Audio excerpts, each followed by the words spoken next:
16절 말씀 제가 먼저 봉독합니다. 그 다섯 왕들이 도망하여 막게다의 굴에 숨었더니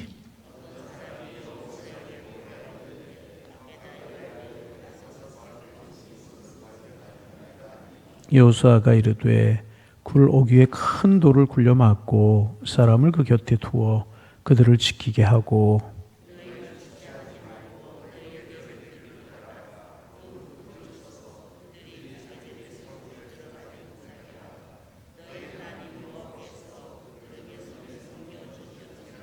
여호수아와 이스라엘 자손이 그들을 크게 살육하여 거의 멸하였고 그 남은 몇 사람은 견고한 성들로 들어간 고로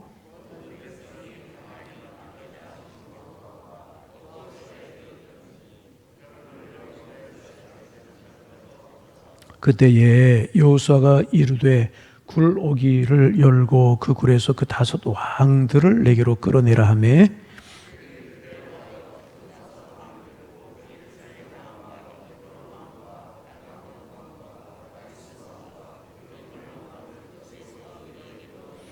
그 왕들을 여호수아에게로 끌어내매 여호수아가 이스라엘 모든 사람을 부르고 자기와 함께 갔던 지휘관들에게 이르되 가까이 와서 이 왕들의 목을 발로 밟으라 하매 그들이 가까이 가서 그들의 목을 밟으매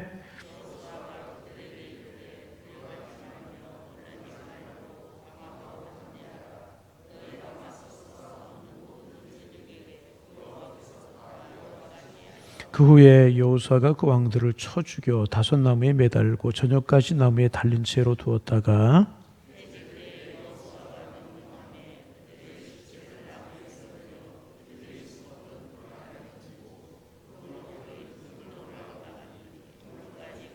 함께 보십니다. 그날에 여호수아가 막게다를 취하고 칼날로 그 성읍과 왕들을 쳐서 그 성읍과 그 중에 있는 모든 사람을 진멸하여 바치고 한 사람도 남기지 아니하였으니 막게다 왕에게 행한 것이 여리고 왕에게 행한 것과 같았더라. 아멘. 이제 가나안 족속이 이스라엘 백성들에게 항복하고 하친을 취했다는 소식을 이제 예루살렘 베들레헴 왕 이제 그 아도니데셋이라고 하는 사람이 예루살렘 왕 아도니세덱이라고 하는 사람이 듣고 이제 주변에 있는 이스라엘 남부에 있는 다섯 왕들을 모읍니다. 그리고 힘을 합하여서 기본을 공격을 하게 돼요. 그러자 기본 사람들이 이제 여호수아에게 도움을 요청하게 되고 여호수아 이스라엘 백성들은 기본 족속들과 화친을 취하고 죄악을 맺었기 때문에 그들이 도움을 요청하면 도와주어야만 되게 됐었습니다. 그래서 여호수아가 이제 군사를 모아서 이제 그들과 싸우러 나가는데 하나님이 함께 하실 것이라고 약속을 하셨고 밤새도록 올라가서 이제 기습 공격을 합니다. 그리고 전쟁을 벌이는데 큰 승리를 하게 되는 겁니다. 시간이 지나고 날이 어두워질 것 같아서 그들을 진멸하지 못하게 되자 달과 태양을 향하여서 명령합니다. 하나님께 기도하는 것이라고 그랬죠. 달과 태양을 위해서 어떻게 살아 명령할 수 있겠습니까? 하나님의 도우심을 구하는 것이었었고 전무후무한 기적이 일어나서 태양이 멈추고 지다가 멈추고 달이 떠오르다가 멈추는 이런 은혜가 이제 나타나게 이제 됩니다. 그래서 이제 이스라엘 백성들이 그 다섯 족속의 연합군을 물리치고 큰 승리를 거두게 되는 그런 내용들 어제 아침에 우리가 이제 묵상을 이제 했습니다. 큰 승리를 거두게 이제 됩니다. 여러분, 가나안 정복 전쟁은 우리가 이제 세상을 살아가며 당하는 여러 가지 일들, 그런 일들을 만났을 때 우리가 어떻게 해야 되는가, 하나님 우리를 어떻게 도우시는가, 이런 것들을 우리에게 보여준다고 말할 수 있어요. 그래서 어제 아침에도 말씀을 드렸던 것처럼 여리고성에서 승리한 방법이 달랐고 아이성 전투에서 달랐고 기브온을 정복한 방법이 달랐고 이스라엘 남쪽에 있는 다섯 군의 연합군들을 공격해서 이긴 방법이 달랐다는 것입니다. 그들이 성에 숨어서 나오지 못하면 그들을 하나하나 공격하기에 참 어려웠을 텐데 그들이 스스로 나오게 된 거예요. 그리고 이제 하나님의 은혜로 그들이 승리를 거두게 되었는데 중요한 사실은 우리의 마음과 주님을 향하여 바라보고 있는 믿음이 중요한 것입니다. 우리에게 이런 전투는 없을지라도 하루하루 살아가는 게 영적인 전투고 신앙의 싸움이잖아요. 이럴 때 우리가 이런 이제 여호수아서에 나타나고 있는, 성경에 나타나고 있는 말씀들을 가만히 묵상하면서 우리가 이제 하나님의 방법을 따르면 하나님께서 우리에게도 승리를 주실 줄로 믿습니다. 승리를 우리에게 주실 것이라. 그래서 이제 큰 승리를 거두게 이제 됩니다. 그리고 이제 그 가나안의 5 왕들이 도망을 하다가 막게다 굴이라고 하는 굴의 5 왕이 그들이 참 초라하게 되었죠. 이스라엘을 대적하다가 패하게 되고 5 왕들만 굴에 이제 숨게 됩니다. 여호수아는 돌을 굴려서 입구를 막게 하고 군사들로 지키게 이제 합니다. 그리고 이제 군사들을 보내어서 도망하는 무리들을 추격해서 그들을 진멸하게 이제 합니다. 그리고 돌아와서 그 구러기를 막고 있었던 돌을 치우고 왕들을 끌어내서 그들을 이제 심판하게 이제 되는데, 왕들의 목을 발로 밟고 죽이고 다시 이제 그 굴에 던져서 굴입구를 막게 이제 합니다. 가만히 보면 오늘 성경을 이렇게 보다 보면 좀 이렇게 끔찍한 것도 같고, 죽여서 굴에 던지고 이제 나무에 달아서 달아놨다가 내려서 굴에 던지고 다 진멸하고 이제 그런 일들이 벌어져요. 왜 이렇게 하는가, 좀 너무한 것이 아닌가, 그런 생각이 이제 우리가 들게 됩니다. 뭐 여기서만이 아니라 여리고에서도 그렇고 아이성에서도 그렇고 다 진멸하도록 그렇게 이제 하시지 않습니까? 너무한 것 아닌가. 그런데 알아야 될 것은 뭐냐 하면, 우리 일반 전쟁과는 조금 다르지 않습니까? 일반 전쟁에서는 패잔병들을 포로 끌고 가기도 하고 그들의 신부를 전락시켜서 노예로 종삼기도 하고 뭐 그렇게 하기도 하는데, 왜 이렇게 철저하게 죽이고 왕들까지 죽이고 굴에 던져버리고 이렇게 하는가, 잔인한 것이 아닌가, 그렇게 이제 생각이 들 수 있어요. 왜냐하면 이 왕들은 모두가 이제 불법의 세력을 뜻하는 그런 왕들이었습니다. 그들은 하나님이 주신 법이나 양심으로 나라를 다스리는 것이 아니라 온갖 악한 짓을 자행하면서 나라를 이제 다스렸습니다. 이제 그러기에 그들을 이제 악의 상징으로 이제 하나님께서 보시고 그들을 진멸하게 이제 하신 것입니다. 조금 더 구체적으로 이제 우리가 보면 왕들을 심판할 때 여호수아는 지휘관들로 하여금 이제 그 왕들의 목을 발로 밟게 이제 했어요. 왜 그랬는가? 발로 목을 밟게 이제 했습니다. 고대 사회에서 적국의 왕을 발로 밟는 것은 완전한 정복, 완전 정복을 상징하는 것이었다고 이제 그래요. 이 뱀에 이제 우리가 뭐 비유가 적당한 비유인지 모르겠지만은, 뱀이 나타나면 뱀을 발로 밟아요. 발로 밟으면 뱀이 아무리 고개를 쳐들려고 해도 고개를 쳐들 수가 이제 없습니다. 물려고 아무리 고개를 들려고 해도 뱀이 고개를 들 수 없고 물 수가 이제 없는 것입니다. 그러니까 원수의 목을 밟는다고 하는 것은 완전한 정복과 완전한 심판을 이제 의미하고 이제 있는 것입니다. 똑같지는 않지만 비슷한 의미로 쓰인 이제 그런 게 있는데, 출애굽기에 보면 모세 이야기가 나오잖아요. 모세가 이제 지팡이를 던지자 뱀이 되고 뱀의 꼬리를 잡자 다시 이제 지팡이가 되는 그런 이제 딱딱한 나무로 변하는 그런 것들이, 그런 것 같은 원리라고 이야기를 할 수가 이제 있습니다. 애굽의 어떤 마술이나 사술도 모세의 손에서는 무력할 수밖에 이제 없었던 것입니다. 마찬가지로 이제 지휘관들이 왕들의 목을, 가나안 족속의 5 왕의 목을 밟은 것은 이들의 어떤 술책이나 어떤 속임수나 어떤 마술도 이스라엘 군사들을 대항하지 못한다. 이스라엘 백성들에게 통하지 못할 것이다. 앞으로 그런 것들이 통하지 않을 것이다. 그런 것을 뜻하는 상징적인 의미라고도 이야기할 수가 이제 있습니다. 그래서 실제로 고대 사회의 왕들이 대부분 그랬잖아요. 고대 사회의 왕들은 왕이지만은 술사들이었었어요. 그들이 섬기는 이제 그 어떤 그 신들에게 제사를 지낼 때 대부분의 왕들이 그런 일들을 집례하고 그랬어요. 그러니까 왕이기도 하지만은 옛날엔 재정이 이렇게 정치와 종교가 하나가 되는 그런 사회였기 때문에 지휘자들은, 왕들은 대부분이 술사들이었고 마술을 부리는 그런 사람들이었었고, 무당이나 점술사들 그런 사람들이었었습니다. 그런데 이스라엘의 지휘관들이 그들의 목을 밟으니까 그들이 점수를 할 수도 없었고 속임수를 쓸 수도 없었고 마술을 부릴 수가 이제 없었던 그래서 완전한 정복을 의미하는 것이 그들의 목을 밟는 것이다. 그렇게 이야기를 할 수가 이제 있는 것입니다. 여러분, 서두에도 말씀을 드렸던 것처럼 가나안 정복 전쟁은요, 우리가 복음으로 세상을 정복해 나가는 과정을 보여주고 있는 것이라고 말씀을 이제 드렸습니다. 우리가 복음으로 믿음으로 세상을 정복해 나갈 때 순탄하게만 이루어지는 것이 아니잖아요. 우리에게도 가정적인 장애도 있고 식구들인 장애도 있고 사회적인 전화, 관습적인 어떤 장애, 뭐 이런 것들이 많이 있어요. 이제 기독교 선교 역사를 보면 복음이 어느 나라에 전해질 때마다 순순하게 전해졌던 것이 거의 없어요.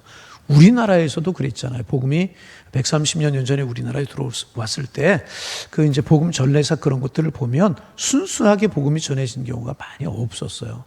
우리가 이제 양화진이라고 하는 곳에 우리 이제 뭐 작년에 갔었나? 우리 중보기도 팀들하고 양화진에 이제 갔었죠. 양화진에 가면 초창기 우리나라에 와서 복음을 전하다가 이제 이 땅에서 유명을 달리한 이제 하나님의 부르심을 받은 선교사님들의 묘역이 있어요. 뭐 언더우드 또 아펜셀러 목사님 같은 경우는 배를 타고 가다가 이제 실종이 되죠. 그래서 아펜셀러 목사님 같은 경우는 시신이 없어요. 그냥 무덤만 있고, 그런 선교사님들의 묘역들이 참 많이 있고, 거기에 보면 어린아이들의 묘역도 있고 그래요. 들어와서 풍토병과 싸우다가 일찍 세상을 떠나고 또 순교하고 이제 그런 분들의 무덤이 양화진에 가면 있어요.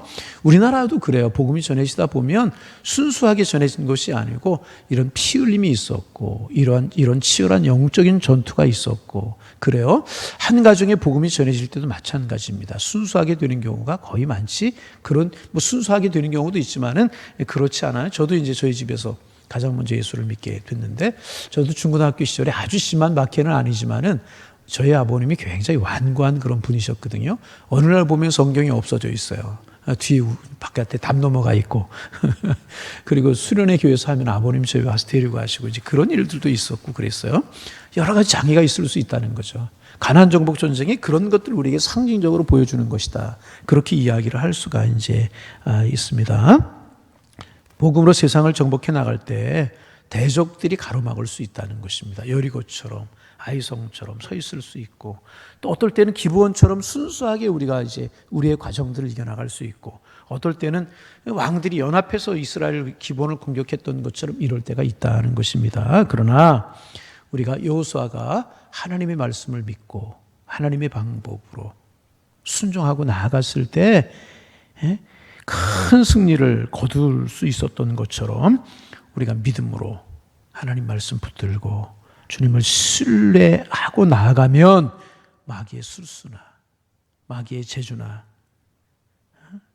마귀가 우리를 저주하는 저주가 통하지 않고 그런 악의 세력들을 우리가 정복하고 하나님의 뜻을 이루는 은혜가 우리에게 함께할 줄로 믿습니다. 사도 바울이 복음을 전하는 과정도 똑같았잖아요. 사도 바울이 도시에 가서 복음을, 사도 바울의 선교 정책 중에 하나가 뭐냐 하면 도시 중심에, 큰 도시 중심에 복음을 전하는 선교 정책 중에 하나였었어요. 사람이 많이 모이는 곳이기 때문에 사람을 쉽게 만날 수 있고 그랬잖아요. 뭐 팀 사역이었고 교회를 쓴 뭐 사도 바울의 선교 정책 이야기 여러 가지 이야기할 수 있지만은 그랬잖아요.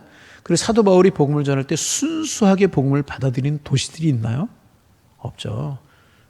반대하고 사람들이 사도 바울에게 돌을 던지고 죽이려고 하고 매를 때리고 죽었는 줄 알고 사람들이 질질 끌어다 버리기를 3번씩이나 하고 그랬잖아요. 그러나 결국은 어떻게 되나요? 사도 바울을 통해서 가는 곳마다 복음이 전해지잖아요. 가는 곳마다 교회가 세워지게 되잖아요. 가나안 정복 전쟁이나 그런 복음이 전해지는 과정이나 똑같은 것이라고 말씀을 드릴 수 있고, 오늘도 이런 것들은 똑같이 일어난다고 이야기할 수가 있습니다. 그러기에 중요한 사실은 뭐냐 하면 우리 하나님 바라보는 거예요. 가나안 정복 전쟁은 이스라엘 백성들의 힘으로 할 수 있는 것이 아니잖아요. 하나님이 함께 하셔야 되는 거예요. 그래서 여호수아에게 하나님 하시는 말씀이 철저하게 무엇입니까? 두려워하지 말라. 마음을 강하게 하라. 그렇게 하잖아요. 여러분, 우리 믿음으로 하나님 붙들고 믿음으로 전진하면 하나님 우리에게 승리를 허락하실 줄로 믿습니다. 가정의 복음이 전해지게 되고, 가족이 복음화되고, 우리의 주변이 복음화되고, 하나님이 함께 하시는 축복, 그래서 악의 세력들을 정복하는 하나님의 은혜가 나타나게 될 것이라는 거예요. 입에 거품을 흘리면서 하나님의 사람들을 향하여서 악담과 저주를 퍼부을지라도 두려울 것이 없는 것이 뭐냐 하면 우리는 이긴 전쟁을 하는 것이기 때문에. 가나안 정복 전쟁 해나가지만은 결국 이긴 전쟁을 이스라엘 백성이 하고 있는 것 아니겠습니까? 두려워할 필요가 없어요. 왜냐하면 그리스도께서 능력으로 우리 함께 하시기 때문에 그들의 목을 밟고 그리스도께서 악한 세력의 목을 밟고 계시는 거예요. 우리 이긴 전쟁을 하는 겁니다. 여러분 오늘도 담대하시기를 바랍니다. 오늘도 주님 의지하시기를 바랍니다. 그러면 우리 이긴 싸움을 싸우게 되는 것입니다. 그래서 여호수아가 왕들의 목을 밟고 있는 군장들에게 이렇게 이야기합니다. 같이 한번 읽어볼까? 25절 말씀 소리내어 읽어봅니다. 읽습니다. 여호수아가 그들에게 이르되 두려워하지 말며 놀라지 말고 강하고 담대하라.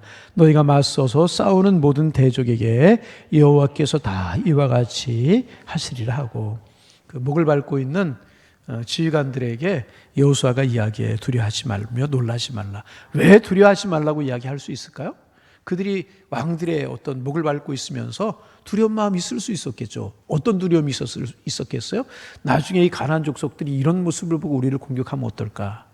그런 두려움도 있었고, 그들이 술사들이었고 점술가들이었단 말이죠. 저들이 점술을 부려서 우리에게 손해를 끼치면 어떡할까? 이런 또 걱정이 그들에게 이제 들 수 있었다는 것입니다. 여호수아가 그것을 알고 그 마음을 알고 두려워하지 말라, 놀라지 말라, 그리고 하는 이야기가 강하고 담대하라.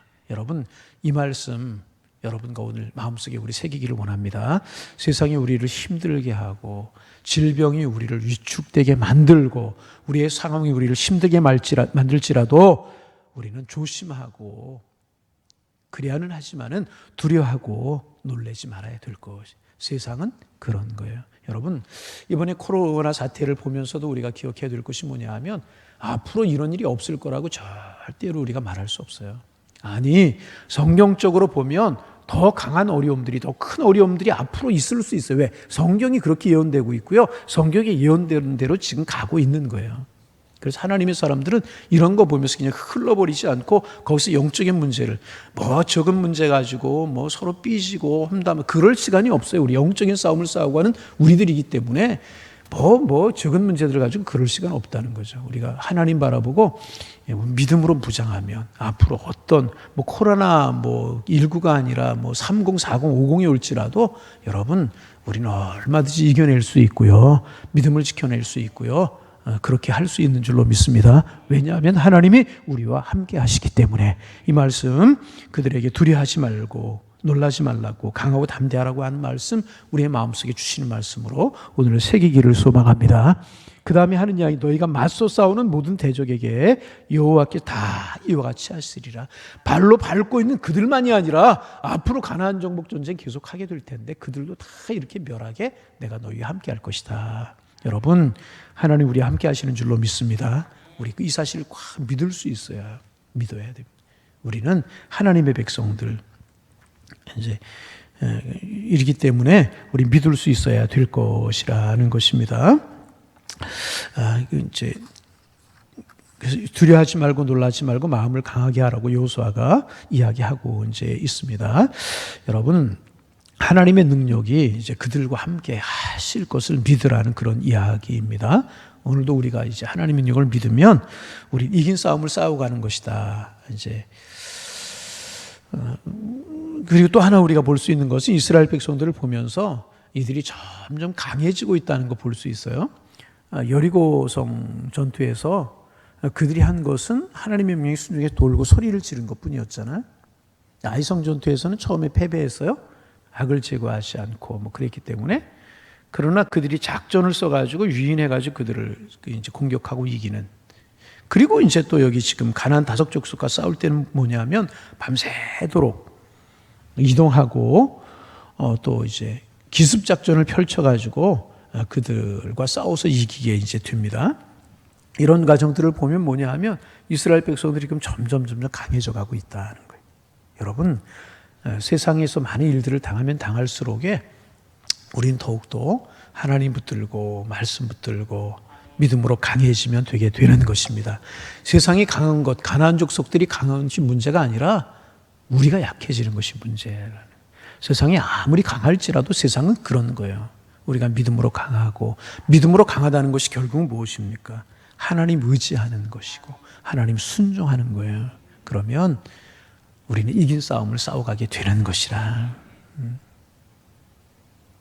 오늘도 주님 바라보고 믿음으로 선한 싸움 싸워서 승리의 삶을 살아가는 여러분들 되시기를 바랍니다. 두려워하지 말고 놀라지 말고 말씀 붙들고 강하고 담대해지시기를 바랍니다. 우리를 공격하는 것들이 여러 가지일 수 있어요. 뭐 사탄의 사회적인 구조일 수도 있고 악한 사람일 수도 있고 뭐 여러 가지일 수 있어요. 어떤 것일지라도 내가 하나님 앞에서 강해지면 되는 것입니다. 말씀 마치기 전에 이제 어제 그제 아침에 제가 방승수 선교사님 말씀을 드렸는데 어제 제가 또 카톡으로 좀 연락을 했어요. 말을 하기가 참 어렵다고 기침이 너무너무 심하기 때문에 그래서 이제 집에 있는 해열제 같은 거 가지고 한 이틀 사흘 버텼는데 이제 그 병원에는 입원을 할 수가 없고 어떻게 해서 그쪽에서 약은 좀 구해서 조금 치료를 시작했노라고 그런 말씀을 좀 들었어요. 그래서 많이 힘들다고 이제 그 가족들이 그 선교센터 앞에 음식을 갖다 놓으면 가지고 들어가서 혼자 생활하고 그런 형편인 것 같아요. 보기보다 굉장히 심각한 것 같아요. 이제 카자흐스탄 상황도 하루에 2,000명씩 막 이렇게 확진자가 나오고 또 여러분 아마 그 보도에서 들으셨고 보셨을 거예요. 카자흐스탄의 문제가 뭐냐하면 또 원인 모를 폐렴이 그렇게 많이 번져가지고 많은 사람들이 뭐 세상 뭐 저기 죽고 그런다고 그래요. 이런 거 보면서 우리가 더욱더 기도할 때다 그런 생각이 드는데 기도해 주시고 선교사님과 가족들 위해서도 기도해 주시기를 바라고 오늘 주신 말씀 우리가 마음속에 새기면서 점점 강해질 수 있도록 두려워하지 말고 강하지 말고 하나님의 명령에 순종하면 승리는 하나님이 우리에게 주신 것이다 라고 하는 생각 가지고 믿음으로 행하셔서 이스라엘 백성들의 승리 우리 모두의 승리가 되기를 주님의 이름으로 축복합니다. 하나님